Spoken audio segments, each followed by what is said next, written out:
Olá, historiantes, bem-vindos ao módulo de História Contemporânea e hoje a gente vai falar sobre a Primeira Guerra Mundial. Muitas pessoas confundem o início da Primeira Guerra Mundial com o da Segunda Guerra Mundial, mas isso é normal, até porque a Segunda Guerra Mundial é muito mais famosa do que a Primeira. Por causa do Hitler, por causa do Mussolini, do Churchill, dia D, enfim, são todos conceitos para a Segunda Guerra Mundial. Mas e sobre a Primeira Guerra Mundial? Será que vocês estão ligados aí no que como foi que ela se desenrolou? Bom, a gente vai falar um pouco sobre isso nessa videoaula e eu vou querer que vocês tomem nota aí para deixar tudo certinho, para depois vocês fazerem uma revisão bacana e responderem as questões aí que estão disponíveis no módulo de História Contemporânea sobre a Primeira Guerra Mundial. A primeira questão que a gente tem que pensar é o seguinte: quais foram os motivos para essa Primeira Guerra Mundial? Por que ela aconteceu? O que é que tinha ao redor disso tudo aí? Quais foram os motivos que guiaram as pessoas, as nações a se enfrentarem nesse primeiro grande conflito? E aí, para a gente entender isso que aconteceu, esse conflito que aconteceu já no século XX, aí, a gente vai ter que retornar para o século XIX. Mas por que a gente tem que voltar para o século XIX? Porque alguns motivos estão lá. Alguns motivos eles são muito mais antigos do que simplesmente aquilo que aconteceu a partir de 1914. Então vamos nessa. Quais motivos a gente pode apontar? Inicialmente, três são principais. O primeiro deles, o imperialismo. E o que isso significa?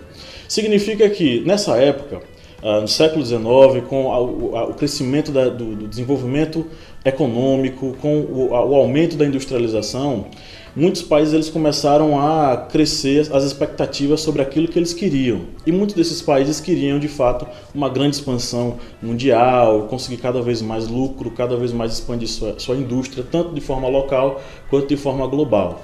E nisso os grandes impérios começaram a se desenvolver. Um dos primeiros grandes impérios que de fato era o que mais despontava era o Império Britânico. Era uma coisa enorme, fantástica, que era um império que começava e acabava no nascer e do pôr do sol. Então era uma extensão geográfica muito grande dessa dominação do Império Britânico. Um outro império que estava crescendo bastante nesse processo era o alemão. A gente precisa entender o seguinte: antes do século XIX não existia uma nação única chamada Alemanha. Existiam vários países separados, recortados, que se autodenominavam nações germânicas. O que aconteceu foi que no século XIX, com a astúcia aí de um cara chamado Otto von Bismarck, aconteceu o processo de unificação alemã, e com a unificação alemã desses vários estados, criou-se essa grande Alemanha, que começou a crescer e começou a se tornar também um grande império. Fora aí, nós temos outras nações que corriam por fora. A França corria por fora, os Países Baixos corriam por fora, a Espanha, que já tinha possessões antigas do período colonial anterior ao século XIX, também corria por fora, mas tinha uma grande gama de concentração de terra, enfim. Ou seja, essas grandes nações, esses grandes impérios, eles começaram a se chocar. Ou seja, não tem como todo mundo ser grande. Eu tenho que ser grande, mas não necessariamente você pode ser grande. O alemão está querendo ter uma nação grande, o francês está querendo ter uma nação grande, mas o que a gente pode entender desse processo é o seguinte: as nações, os impérios estavam crescendo muito, e aí aconteceu de eles começarem a entrar em choque, tanto do ponto de vista geográfico, quanto do ponto de vista econômico, quanto do ponto de vista político. Então tinha muita coisa rolando aí ao redor. Segunda questão, colonialismo. Não é mais aquele colonialismo anterior ao século XIX, que era um colonialismo puramente extrativista. Nesse momento eles querem sim extrair, mas eles também querem instaurar espaços de convivência e de vivência desses países, dessas metrópoles, e construir também um mercado consumidor dos produtos industriais feitos nas metrópoles. Então vamos lá. O que eles queriam agora qual era o modelo? Era tanto colonizar e criar espaços de convívio, de vivência de pessoas da metrópole lá no local colonizado. E a gente vai deixar claro que, por exemplo, nesse momento que acontece a partilha da África, em que vários países eles vão começando a recortar a África em zonas de dominação desses vários países. A zona de dominação francesa, a zona de dominação inglesa, a zona belga, a zona alemã. Então você vai ter vários espaços africanos, todos eles dominados por essas nações europeias, e que vão começar a exercer esse novo modelo de dominação. Que modelo é esse? É o modelo onde eles vão, sim, viver, pessoas vão vir da metrópole e vão habitar lá, mas também um mercado será construído em torno disso. E esse mercado que tanto extrai a matéria-prima local, esse mercado ele vai construir um público consumidor daquilo que é fabricado nas metrópoles. Então, a matéria-prima é retirada desses locais da África, por exemplo, que são essas colônias, são levados para a metrópole, industrializados e voltavam como bens de consumo para essa população local, ela consumir de volta. Então é esse processo que vai acontecer. E também, aí já é uma questão mais ideológica, constrói-se um negócio chamado nacionalismo. E o que é esse nacionalismo? É essa sensação patriótica de defesa do seu país a qualquer custo. Então o francês nesse momento ele está cada vez mais sentindo essa paixão de ser francês. O alemão, depois do processo de unificação alemã, ele começa a se sentir cada vez mais alemão e acha que deve de fato defender aí o seu país, sua nacionalidade. Então esse ideal nacionalista ele cresce absurdamente. E é nesse mesmo momento que esses ideais nacionalistas crescem, que o ideal, por exemplo, da xenofobia, ele cresce. Aí a galera, vamos abrir um asterisco aqui para a gente falar sobre o que é xenofobia. Provavelmente vocês viram isso em algum telejornal, algum comentário em relação à xenofobia na atualidade. Xenofobia é essa aversão àquele que é de fora, quem vem de fora, o estrangeiro. Então, nesse momento aqui, esse nacionalismo ele está exacerbado e ele faz com que as pessoas elas temam todas essas pessoas que vêm de fora. A perseguição aos judeus, isso já existia antes, mas ela se intensifica nesse momento.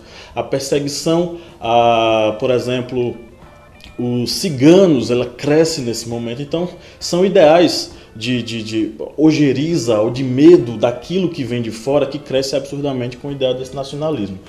Aliado a isso, o que é que vai acontecer? Um processo de armamento forte dessas nações. Essas nações vão investir pesado nos seus exércitos.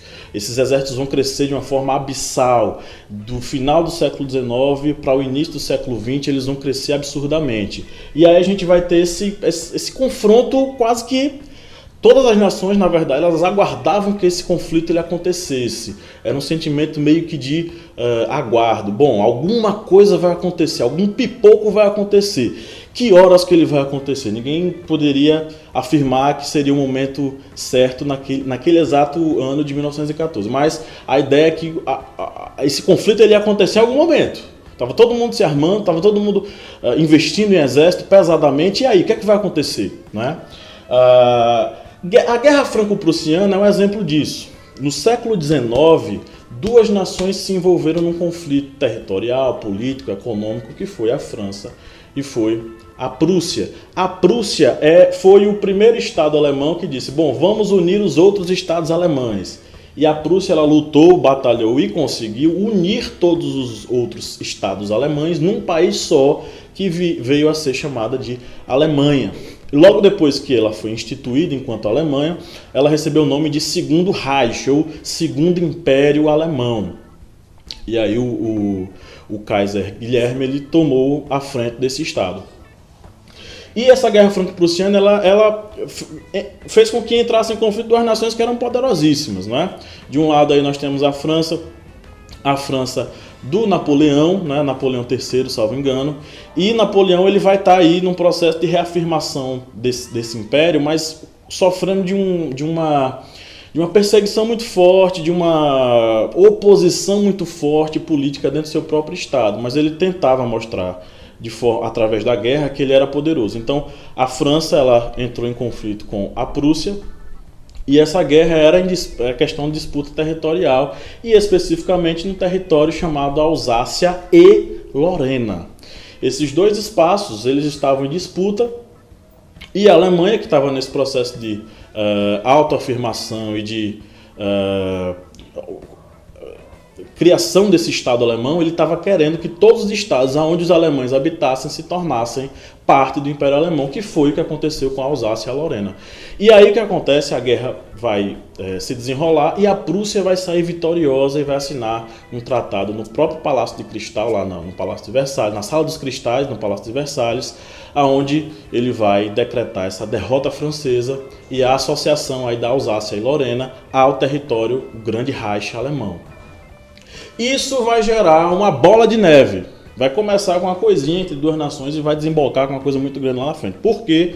Porque vai se instaurar um processo de revanchismo. E esse revanchismo nada mais é do que a França ela querer dar o troco para a Alemanha.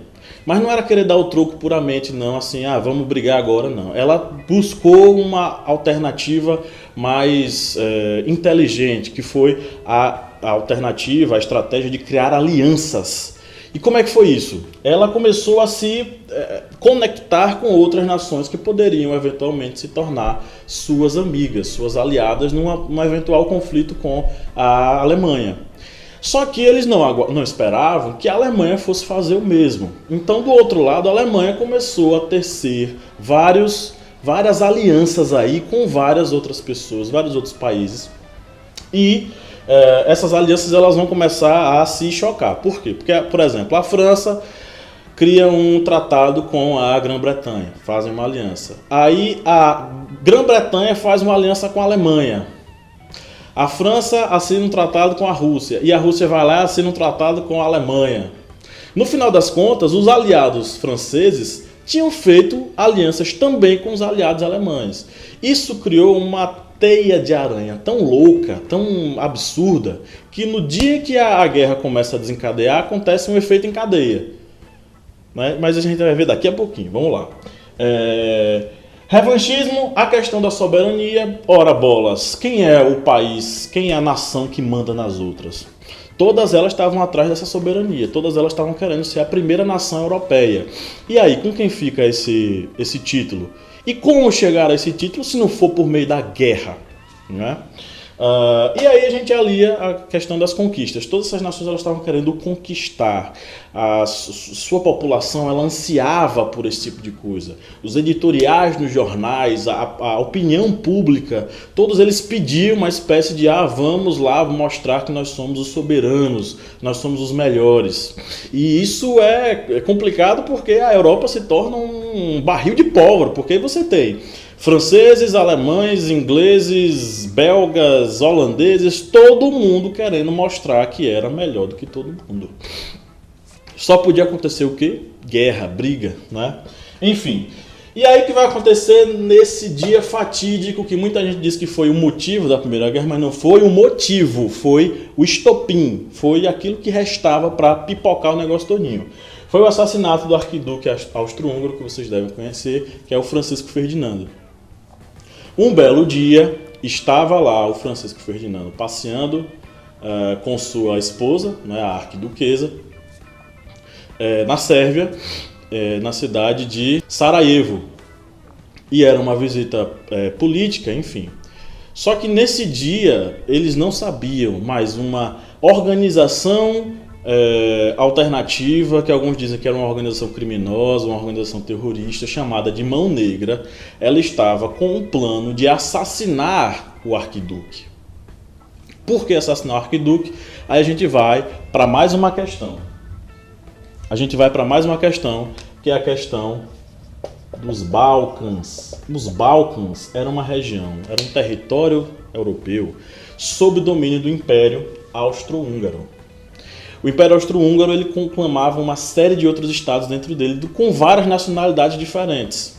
Uma delas era a nacionalidade dos sérvios. Então você tinha a Sérvia que estava sob domínio de um império maior, que era o Austro-Húngaro. E os sérvios eles desejavam que eles conseguissem sua independência.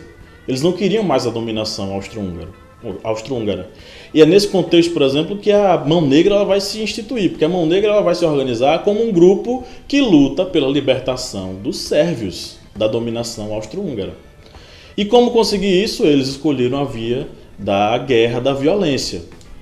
Então estava o arquiduque austro-húngaro Francisco Ferdinando lá em Sarajevo com sua esposa, passeando, na verdade fazendo uma visita política, e nesse momento, nesse desfile, eles são assassinados. Mas foi um assassinato que quase deu errado, porque a ideia era jogar bombas, né, para matar eles. Então tinha no desfile por toda a cidade, você tinha uma pessoa que ia jogar bomba num canto e se desse errado a outra pessoa joga bomba no outro canto. A primeira pessoa jogou a bomba não explodiu e ela foi presa.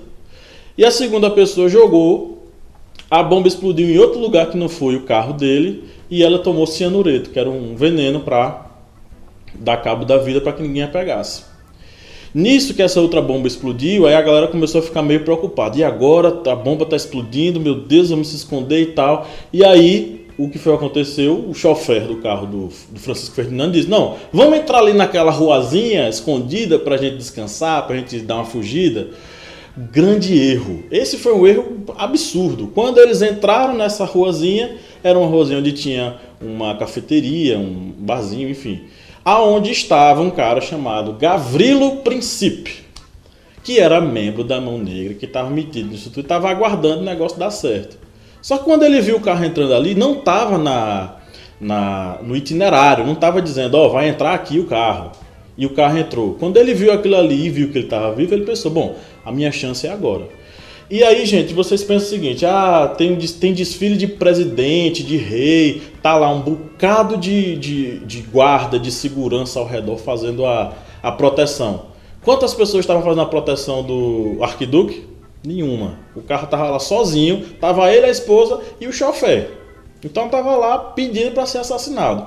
Foi o Gavrilo Princip com uma arma e disparou, salvo engano, 2 tiros, né? 2, 3 tiros, enfim. E aí assassinou o arquiduque. Isso causou um processo louco, por quê?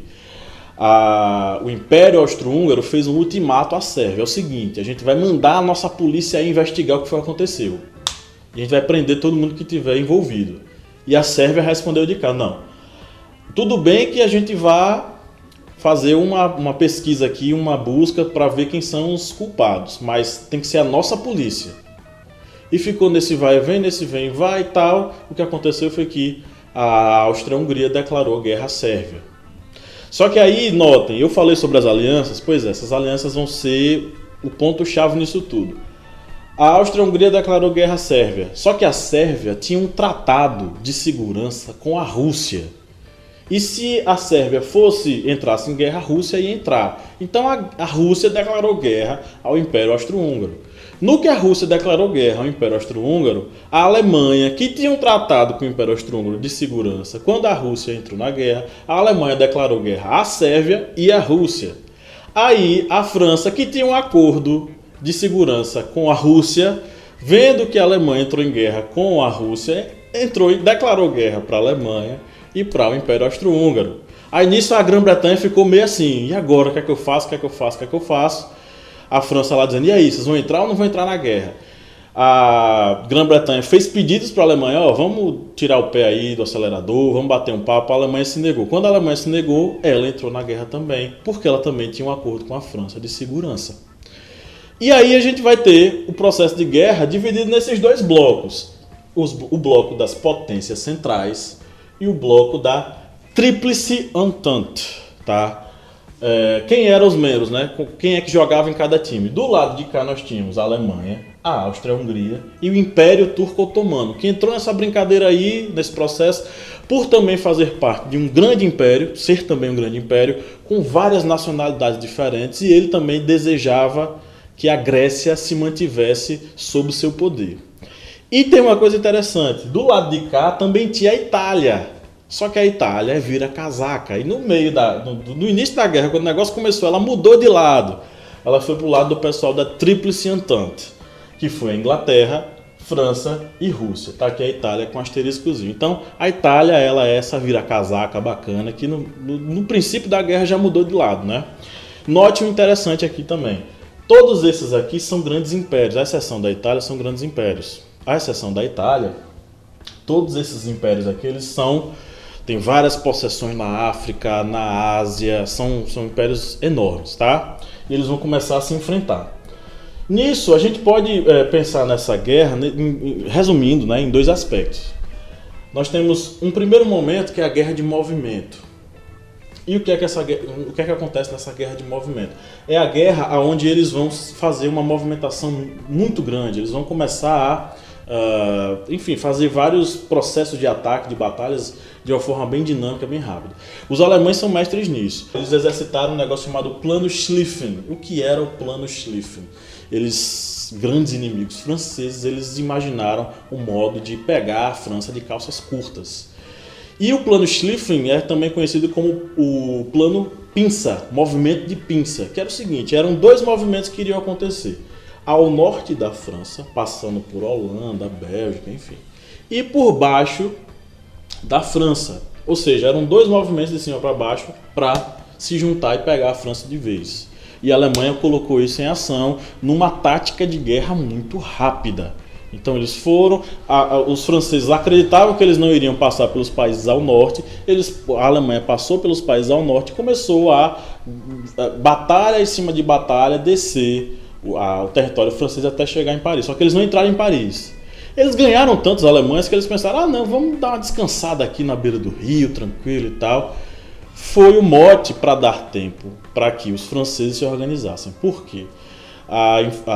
Os soldados ingleses tinham acabado de chegar em Paris e eles estavam dentro desse processo de enfim, vamos entrar na guerra, vamos lutar do lado dos franceses. Só que eles não tinham como chegar até lá, porque inclusive todos os esforços de guerra já tinham sido mandados para frente de batalha. Aí o que aconteceu? Vários taxistas parisienses se uniram e disseram, vamos levar essa galera para lutar lá. E esse caso é conhecidíssimo, e aí quem quiser pesquisar, joga no Google aí, taxistas da Primeira Guerra Mundial. Eles conduziram todos os soldados franceses e ingleses para o frente de batalha, aonde os alemães estavam descansando. Os alemães, que ganhamos muito, vamos ficar aqui descansando. Eles não esperavam, chegou a galera de táxi e começaram a descer a porrada, descer o cacete neles. E nisso eles afastaram o inimigo alemão. Mas não acabou aí não, a frente continuou tendo muita batalha lá. Do outro lado, os alemães eles tinham aí um conflito direto aí com o Império Russo. Só que tem uma questão, os russos eles vão sair da guerra. Sabe como? Você sabe? Você sabe aí? Você sabe? Eles vão sair da guerra pelo fato de ter acontecido em seu território a Revolução Russa, que aconteceu em 1917.